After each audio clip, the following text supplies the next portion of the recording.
Halo, perkenalkan nama saya Alexandra Tunobudiarto dari Universitas Katolik Sugiyopranoto, Semarang, Fakultas Psikologi semester 6.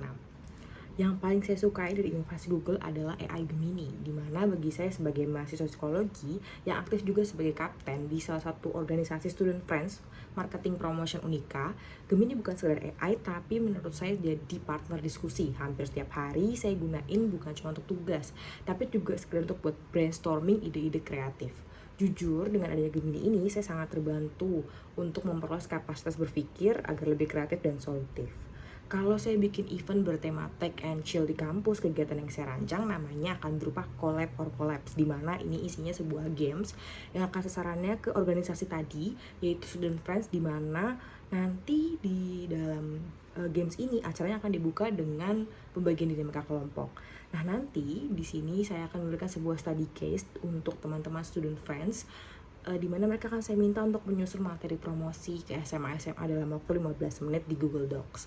Tapi semua anggotanya dilarang untuk berkomunikasi secara verbal, namun hanya boleh lewat Google Tools seperti via Google Docs, Google Jamboard, Google Calendar, dan fitur Gemini kayak gitu.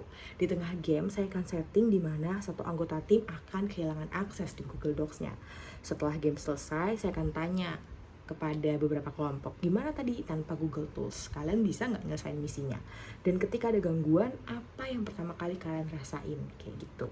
Event ini bertujuan untuk bikin mereka tuh sadar sebenarnya Google bukan sekedar aplikasi, tapi Google juga sebagai partner ketika mereka berpikir, berkolaborasi, dan menyelesaikan masalah setiap harinya. Tapi di saat yang sama juga mau ngasih pesan sebagai anak psikologi, saya mau ngasih pesan kalau tools sepowerful apapun, kalau nggak digunakan dengan baik, akan bisa collapse kalau nggak ada trust dan komunikasi yang kuat antara anggota.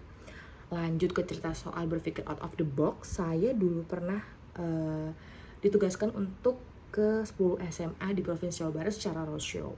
Saya bingung karena di sini waktunya mepet, tapi saya harus cepat untuk bikin materi yang relevan ke 10 sekolah tersebut. Sebagai anak psikologi, saya mikir apa ya segmentasi audiensnya, dan disitulah ide saya muncul. Kenapa nggak pakai Gemini ya sebagai asisten riset kita kayak gitu. Akhirnya saya bikin prompt yang spesifik. Saya ketiklah di Gemini itu, bantu aku dong pahamin karakteristik siswa-siswa di Bandung, Bogor, dan segala macamnya. Dari sini saya paham langsung, dapat materi presentasi sampai cara seru buat bikin pendekatan di setiap sekolahnya. Hasilnya semua sekolah saat roadshow itu tepat waktu, materinya relate dan bahkan unik gitu. Pengalaman itu bahkan bikin saya tuh langsung ngerasa out of the box ini bukan ide yang gila, tapi cukup pakai tools yang udah ada, tapi kita pakai cara yang belum pernah orang lain kepikiran kayak gitu. Kalau ditanya momen yang paling bikin saya bangga dalam 3 bulan pertama, jujur yang paling bikin saya bangga ya pas jadi keterima Google Student Ambassador ini. Tapi mungkin setelah 3 bulan berjalan, mungkin setelah event collab or collapse itu tadi, dimana nanti ada peserta yang benar-benar ngerasa bahwa oh, saya paham bahwa Google ini benar-benar ngebantu saya. Google Tools ini bakalan ngebantu saya kalau lagi hilang ide atau butuh referensi. Besar harapan saya untuk dapat menjadi berdampak, bahkan setelah 3 bulan selesai masih diingat gitu. Rasanya pasti akan merasa bangga, kayak oh, saya bikin orang lain sadar dengan kemudahan teknologi. Terima kasih setelah menonton. Saya Alexa, saya siap menerima perspektif baru. Saya siap untuk membawa perspektif baru, teknologi yang humanis dan saktif. Terima kasih.